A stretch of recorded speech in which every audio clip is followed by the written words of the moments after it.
జాగోరే జాగో కార్యక్రమంలో భాగంగా ఈరోజు మనకి కవి అవధాని గేయ రచయిత మాడుగుల నాగ గురునాథ శర్మ గారు మనతో పాటు ఉన్నారు. వారితో ముఖాముఖి కార్యక్రమాన్ని విశ్వ హిందూ రక్షా పరిషత్ జాతీయ మహిళా అధ్యక్షురాలు యమునా పాఠక్ గారు నిర్వహిస్తారు. ఇప్పుడు చూద్దాం. నమస్తే అండి. ముందుగా జాగోరే జాగోకి హెచ్ఎంటీవీ ప్రేక్షకులందరికీ, అలాగే జాగోరే జాగో ప్రేక్షకులందరికీ నమస్సుమాంజలి. ఈరోజు మన మధ్యలో ఒక ముఖ్య అతిథి ఉన్నారు. సంస్కృతం, తెలుగు భాష, ధర్మం, ఇతిహాసాలు, పురాణాలు ప్రజల్లోకి జీవితాంతం తీసుకెళ్లే ఒక జ్ఞాన దీపం వారే అవధాని గౌరవనీయులు శ్రీ మాడుగుల నాగ గురునాథ శర్మ గారు. వీరు ప్రముఖ కవి, అవధాని, గేయ రచయిత, అలాగే బ్యాంకర్ కూడా.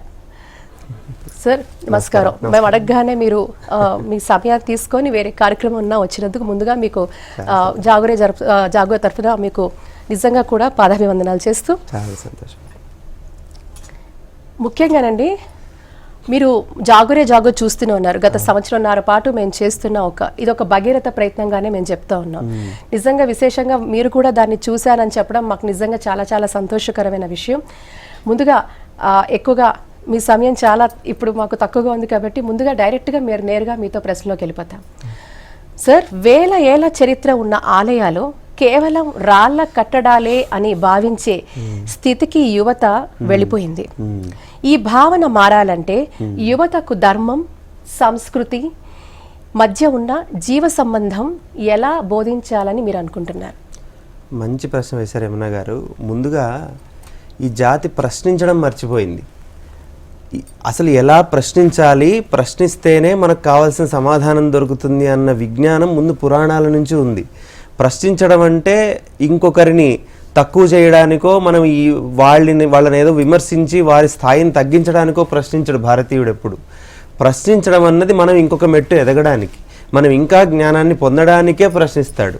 అటువంటి ఆ ప్రశ్నించే గుణం ముందు మన జాతి కోల్పోతోంది, మన యువత కోల్పోతున్నారు. మనము తార్కికంగా ఆలోచించి ఈ ధర్మం ఏమిటి, ఈ దైవం ఏమిటి, ఇవన్నీ తెలుసుకునే లక్షణము, తర్క గుణము మనకు భారతీయుల్లో ప్రధానం.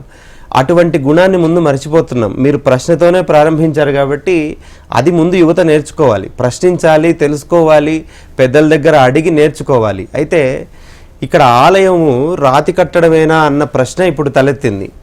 కేవలము రాతి కట్టడాలైతే ప్రపంచంలో చాలా ఉన్నాయి. ఆ రాతి కట్టడాలను వేరే వేరే విధాలుగా వాడుకుంటూ ఉన్నారు, వాళ్ళ దైవం గురించి చెప్పుకుంటూ. మన దేశంలో కట్టడాలు కేవలం కట్టడాలు కాదు. ఎందుకంటే సాక్షాత్తు పరమేశ్వరుడు ఆయన జ్యోతిర్లింగమై 12 క్షేత్రాలలో వెలసాడు. ఇక్కడ 12 జ్యోతిర్లింగాలుగా ఈ భూమి మీద ఆయనకు అడుగుపెట్టి ఆయన ఈ భూమి మీద మనల్ని అనుగ్రహిస్తూ ఉన్నాడు. అష్టాదశ శక్తి పీఠాలు, అమ్మవారి యొక్క శరీర భాగాలు, ఇవన్నీ పురాణపరంగా చూసుకున్నప్పుడు కేవలం ఏదో అమ్మవారి శరీర భాగాలు ఇక్కడిక్కడ పడ్డాయి కాదు. అమ్మవారు మొత్తము బ్రహ్మమే. ఒక బ్రహ్మ పదార్థములో తల ముట్టుకున్నా, కాళ్ళు ముట్టుకున్నా ఆ మొత్తము బ్రహ్మమే ఉంటుంది. కాబట్టి అమ్మవారి శరీర భాగాలు ఎక్కడ పడినా ఆ మొత్తము శక్తే, ఆ శక్తి చైతన్యమే ఉంటుంది. కాబట్టి ఆ అష్టాదశ శక్తిపీఠాలు, ఇటువంటి క్షేత్రాలు, స్వయంభువ లింగాలు, స్వయంభువు అన్నారు భాగవతంలో. స్వయంభువ మనువు శతరూప, వీరు ఒకే శరీరముగా, పురుష స్త్రీ తత్వాలు కలిగిన శరీరము. అక్కడి నుంచి వాళ్లకు సంతానం కలిగి వాళ్ళ మనవళ్ళు, మునిమనవళ్ళు పరిపాలించిన దేశము భారతదేశం. అట్లా సృష్టి ఆరంభము నుంచి ఏర్పడినటువంటి ధర్మం మనది. ఇంత శక్తి కేంద్రాలు, ఆలయాలు ఎప్పుడూ కూడా కేవలం రాతి కట్టడాలు కాదు. ఇక్కడ సాక్షాత్తు భగవంతుడు కొలువై ఉంటాడు. ఎందుకంటే మంత్రము, యంత్రము, తంత్రము, ఈ 3 ఒకే చోట కేంద్రీకరించబడినటువంటి దివ్యమైన క్షేత్రాలు మన ఆలయాలు. అవి పురాతనమైన, నూతనమైన, ఈనాడు కట్టుకున్నా కూడా శాస్త్రోక్తముగా ఆచార్యులు ఎంతో శ్రద్ధతో, భక్తితో ప్రతిష్టా కార్యక్రమాలు నిర్వహిస్తూ ఉంటారు. ఎందుకంటే ఈ మొత్తము సృష్టిలో ఉన్న శక్తిని మనం ఒక్కసారి అనుభూతి చెందాలంటే సాధ్యమయ్యే పని కాదు. చాలా తపోనిష్ట కావాలి దానికి. కానీ ఆ తపస్సు చేయలేనటువంటి సామాన్యుల కోసం భగవంతుడు తానే దిగివచ్చి ఒక రూపములో కొలువై ఉంటాడు. అది దేవాలయం. అక్కడికి వెళ్ళడం వల్ల ఒక సంస్కారం లభిస్తుంది మనకు. కేవలం రాతి కట్టడాలు కాదవి. ఆ రాతి వెనక ఎంతో చైతన్యం నిండి ఉంది. ఆ శిల కాదది, ఆ శక్తి చైతన్యం అది. అటువంటి దిశలో యువత ఆలోచించాలి. ఈ ఆలయాలను అటువంటి కోణంలో దర్శించి వాటికి మనకు తగినంత సేవ, మనం ఎంత చేయగలమో అంత సేవ చేసుకునే ఆలోచనలో యువత ముందుకు వెళ్ళాలి. ఎందుకంటే అక్కడికి వెళ్ళడం ద్వారా మనకు లభించే జ్ఞానము, విద్యలు, ఇటువంటివి ఎన్నో ఉపయోగాలు ఆలయం వెళ్ళడం వల్ల. మనం ముందు చాలా విషయాలు ఎట్లాగో మాట్లాడుకుంటాం. కాబట్టి కేవలం రాతి కట్టడాలు కాదవి, శక్తి కేంద్రాలుగా చూడవలసిన అవసరాన్ని, ఆవశ్యకతను యువత గుర్తించాలి ముందుగా. అద్భుతం అండి. మరో ప్రశ్న, పురాతన ఆలయాలపై దాడులు, ఆక్రమణలు జరుగుతున్న హిందూ సమాజం ఇంకా నిశ్శబ్దంగా ఉండటానికి కారణాలు ఏమిటి? ఈ నిద్రపోతున్న సమాజాన్ని మేల్కొల్పే తొలి అడుగు ఏమై ఉండాలి? ఒకటైతే గట్టిగా మాట్లాడుకోవాలని, ఎందుకంటే మనకు ప్రధానమైన ఆలయాలు ఎన్నో ఉన్నాయి దేశంలో. మనం చూసుకుంటే తిరుమలలో వెంకటేశ్వర స్వామి దర్శనానికైనా, ఇటు వారణాసిలో విశ్వేశ్వరుడికి ఆయనకు అభిషేకం చేయాలని పరితపించే భక్తులైనా, ఎన్నో అంటే దివ్యమైన క్షేత్రాలు దేశమంతా ఉన్నాయి, కాశ్మీరం నుంచి కన్యాకుమారి దాకా. కానీ ఈ క్షేత్రాలను విశేషముగా ఎప్పుడైనా మనకు సమయం దొరికినప్పుడు దర్శించుకోవచ్చు, ఎందుకంటే ఆ పుణ్యం గొప్పది. అంతకంటే గొప్పగా మన ఊరిలో, మన ఇంటి ముందున్న ఆలయం కూడా అంతే ప్రధానమైనది.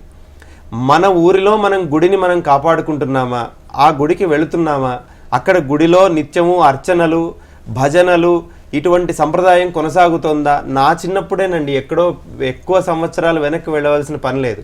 నా చిన్నప్పుడే నేను మా ఊరిలో ఆలయాల్లో ఎక్కువగా భజనలు చేయడం చూశాను. అటువంటి భజన సంప్రదాయం మళ్ళీ రావాలి. మనము సాయంత్రం కాగానే మళ్ళీ భగవంతుడి వైపు మన మనస్సు మరలాలి. పొద్దున నుంచి మన కార్యక్రమాలు ఎన్నైనా ఉండొచ్చు, ఉదయం లేవగానే సూర్యుడిని నమస్కరించుకుంటాం, అక్కడితో మొదలవుతుంది మన జీవితం. అక్కడ భగవంతుడు, సూర్యుడే భగవంతుడు. ఆ దర్శనము తరువాత మన జీవితం ఏమేమి పనులు చేసుకున్నా సాయంత్రానికి మళ్ళీ ఆలయానికి చేరుకొని అక్కడ భజన సంప్రదాయాలు కానీ, అక్కడ జరిగే సాహిత్య సంగీత సమ్మేళనాలు కానీ, ఇటువంటి కార్యక్రమాలు చాలా ఎక్కువగా జరగాలి. మన ఊరిలోని ప్రతి గుడిని మన ధర్మానికి కేంద్రముగా మనం ముందు గుర్తించాలి. మనం ఈ జాడ్యాన్ని వదిలి ఎక్కడో క్షేత్రానికి వెళ్ళి దర్శించుకోవడం ప్రధానమే అయినా, అంతకంటే గొప్పగా రోజు మన ఎదురుగా కనపడే ఆలయం కూడా అంతే ప్రధానమైనది. దానిని మళ్ళీ విశ్వవ్యాప్తము చేసే దిశగా మనం పనిచేయాలి. హిందువులందరూ కూడా అటువంటి జాగరూకతను పొందాలి త్వరగా. యువత, ఎందుకంటే ప్రత్యేకించి యువత అని ఎందుకంటున్నామంటే, పెద్దవాళ్ళు వాళ్ళు పొందినటువంటి జ్ఞానము, వాళ్ళు ఏర్పరచుకున్నటువంటి ధర్మము చాలా గొప్పది. కానీ ఇప్పటి నుంచి మనం ప్రారంభిస్తేనే ఇప్పటి నుంచి మళ్ళీ మళ్ళీ మన జీవితము, మన ధర్మం మళ్ళీ ముందుకు వెళ్ళాలి. కాలం ఇంకొక 50 సంవత్సరాలు, ఇంకొక 100 సంవత్సరాలు ఈ ధర్మము మొత్తము సృష్టికంతా కూడా శాంతిని చేకూర్చే ధర్మము సనాతన ధర్మం. అటువంటి ధర్మాన్ని నిలుపుకొని మళ్ళీ ప్రపంచానికి దాని సౌరభాన్ని అందించాల్సిన బాధ్యత మళ్ళీ యువత మీదే ఉంది. నా కళ్ళ ముందండి, మన కళ్ళ ముందు కనపడుతూ ఉంటే అనేక ఆలయాలు కూల్చేస్తూ ఉన్నారు, ధ్వంసం చేస్తున్నారు. రోడ్ వైడనింగ్ పేరుతోనో లేకపోతే అక్రమ అంటే ఇంకా చాలా. నేను ఇప్పుడు మొన్న కూడా వెళ్తున్నప్పుడు హైటెక్ సిటీ దగ్గర మణికొండ వైపు కూడా అయ్యో నిక్షేపంగా ముందు ఒక గుడి ఉండేదండి, వాళ్ళు ఎవరో వచ్చేసారు, ఆ గుడిని తొలగించి అక్కడ ఇంకొక అన్యమతస్థులకు కేటాయించారు. కానీ ఇంతవరకు ఏ హిందువు మాట్లాడలేదు. ఎందుకు ఈ మౌనం, దేనికి సంకేతం అని కూడా. అంటే ఎందుకంటే అక్కడ ఉన్న అధికారులు కావచ్చు, గుడిని తొలగించాల్సిన అవసరం ఉంది. ఎప్పుడో కొన్నేళ్లుగా ఉన్న గుళ్లను, ఇవి నూతన కడ్డాలు కాదు, ఎప్పటి నుంచో స్థిరపడి ఉన్న ఆలయాలను కూడా వాటిని కబ్జాలు చేస్తూ, వాటిని ఆక్రమిస్తూ, ఇది హిందువుల మౌనం ఎందుకు, ఈ మౌనం ఎందుకు వీళ్ళు ఉంటున్నారు అనేది. అంటే మీరు ఏం చెప్తారు, వీళ్ళు మౌనం వీడాలంటే ఏం జరగాలి? ఈ రేపు పొద్దున ఆలయం నుంచి వాళ్ళ ఇళ్ల వరకు రావాలంటారా? అప్పటి వరకు వాళ్ళ మౌనం వీడరంటారా? అదే అనుభూతున్నా. అంటే ముందు ఇదే దాడి మన ఇంటి మీద జరిగితే మనం ఒక్క క్షణం కూడా ఆలస్యం చేయం. మన ఆస్తులు కాపాడుకోవడానికి మనం ఎంతకైనా ముందుకు వెళతాం. మన ప్రతి ఆలయము కూడా మన ఆస్తి. ఎందుకంటే మన భగవతత్వం, మన భగవంతుడు, మన భాగవతం, మన భగవద్గీత రేపటి తరాలకు మళ్ళీ ఇన్ని ఏళ్లుగా, అంటే కొన్ని యుగాలుగా ఈ ధర్మాన్ని ఎంతోమంది మహర్షులు మనకు అందిస్తూ వచ్చారు. అటువంటి ధర్మానికి కేంద్రమైనటువంటి ఆలయం మీద ఇంకొకరు ఎప్పుడూ చేయి వేయకూడదు, దానిని ధ్వంసము చేసే ఆలోచన కూడా కలగకూడదంటే ముందు వాళ్లను నిందించడం కన్నా మన ఆస్తిని మనం నిలుపుకుంటున్నామా, ఆ రకంగా ముందు మనం ప్రశ్నించుకోవాలి మనల్ని మనం. మన ఆస్తిది, మన సంపద, మన తరతరాలుగా మనకు పూర్వీకులు మనకు అందించినటువంటి గొప్ప విజ్ఞాన ఖని ఇటువంటి ఆలయం. ఆ ఆలయాన్ని కాపాడుకోవాలి. అందుకే పాటలు కూడా ఆలయాకార నిగమ సంచార సర్వాధారం ధర్మం అన్నాం. ఆలయాకారం ఎందుకంటే ఎప్పుడో సృష్టి ఆరంభంలో మొదలైంది ధర్మం, బాగుందండి. ఇప్పుడు ఎలా చూడాలి దాన్ని అంటే ఆ ధర్మము ఆలయాకారమే మనకు కనపడుతూ ఉంది, ఆలయ స్వరూపమే మనకు నిలబడి ఉంది. ప్రతి ఆలయము కూడా సనాతన ధర్మానికి ప్రతీక. అటువంటి ఆలయాన్ని కాపాడుకోవడానికి ఏ చిన్న ఈగ వాలినా ముందు మనము హిందువులుగా మన ధర్మాన్ని మనం కాపాడుకోవాల్సిన బాధ్యత మన మీద ఉన్నది. ఆ గుడిని మన చిన్న గుడా పెద్దదా ఈ ప్రశ్నలు అనవసరం. ప్రతి ఆలయాన్ని ముందు మనం సంరక్షించుకుంటే సనాతన ధర్మం ఎక్కడికక్కడ జనాలకు మేలు చేకూరుస్తుంది. ఎక్సలెంట్ అండి. యువతకు ఆలయాల విలువను చెప్పడంలో కుటుంబం వైఫల్యం ఉందంటారా, విద్యా వ్యవస్థ విఫలమైందంటారా, లేక ధార్మిక నేతల మౌనమే కారణం అంటారా? ఇక్కడ చాలా విషయాలు కలిసి ఉన్నాయమ్మా. కుటుంబ నేపథ్యం అంటే కుటుంబంలో పరంపరాగతంగా సంప్రదాయబద్ధంగా ఉన్నటువంటి కుటుంబాలు చాలా ఉన్నాయి విశేషంగా ఈనాటికి కూడా. వాళ్ళందరినీ మనం స్మరించుకోవాల్సింది. ఎందుకంటే చాలామంది చేస్తున్న కృషి ఇవాళ అనన్య సామాన్యము. పెద్దలు ఎంతోమంది ఉన్నారు, వారి కుటుంబాలు సనాతన ధర్మానికి బద్ధులై ఉన్నారు. అయితే మరొక పక్క పాశ్చాత్య ప్రభావానికి లోనై మన దేశము మన ధర్మము గురించి చిన్న చూపుతో ఈ ధర్మాన్ని దేశాన్ని పట్టించుకోకుండా వదిలివేయబడినటువంటి కుటుంబాలు కొన్ని ఉన్నాయి, అవి కూడా చూస్తున్నాం. ఈ నిర్లిప్తత పోవాలి మనలో. ఎందుకంటే ఈ దేశం బాగుంటేనే ప్రపంచం బాగుంటుంది, ఈ ధర్మం బాగుంటేనే ప్రపంచం బాగుంటుంది.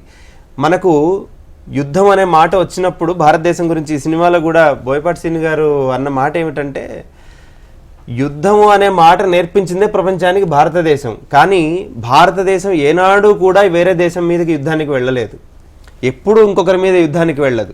కానీ యుద్ధం అన్న మాట పుట్టిందే మన దేశంలో. అంటే ఇంకొకరి జోలికి ఎప్పుడూ వెళ్ళం. యుద్ధం అనే మాటే వస్తే యుద్ధమే చేస్తాం. అది కృష్ణుడు భగవద్గీతలో బోధించింది. యుద్ధమే చేయవలసి వస్తే యుద్ధమే చేయాలి. మన ఆలయాలను ధ్వంసము చేసే మార్గములో కొన్ని శక్తులు పనిచేసినప్పుడు మనం కాపాడుకోవాలి. మనము ధర్మబద్ధులమై సైనికులలాగా ఈ ఆలయాన్ని సంరక్షించుకునే దిశగా యువత వెళ్ళాలి. ఇది ఎక్కడ ఇంకొక ధర్మాన్ని విభేదించడం కానీ ఇంకొకటి కాదు. ఎందుకంటే రాజ్యాంగబద్ధముగా మనము మన మతము మన ధర్మాన్ని మనం కాపాడుకునే మార్గంలోనే ఈ యువత ఇలా వెళ్ళాలి అని నేను ఆశిస్తాను.